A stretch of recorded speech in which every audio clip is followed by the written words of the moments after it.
मेरे पास ये दो बॉल्स हैं। ये बॉल जो कि पानी में तैरेगी और इसमें मैंने कुछ वजनी सामान डाल दिया जिससे भारी हो जाए, जो इसके अंदर डूब जाएगी। ठीक है, डूब गई। अब मुझे हाथ, ये तो वैसे ठंड हो रही है इतनी। अरे राम प्रभु, वॉल्यूम दोनों का एक जैसा है।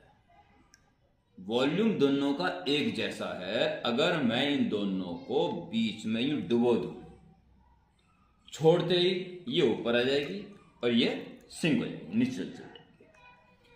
अब प्रश्न ये है कि मैंने इन दोनों बॉल को पानी में डुबो के रोका हुआ है और जैसे छोड़ दूंगा तो मैं ये अगर प्रश्न पूछता हूं कि किस पे अपथ्रस्ट ज्यादा लग रहा है, तो बड़ा आश्चर्य का विषय है।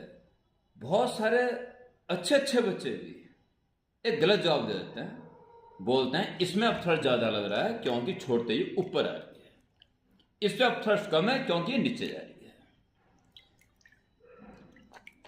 जो बॉल छोड़ते ऊपर आ जा रही है उस पे अपथ्रस्ट ज्यादा लग रहा है, ऐसा जवाब सुनने को मिलता है।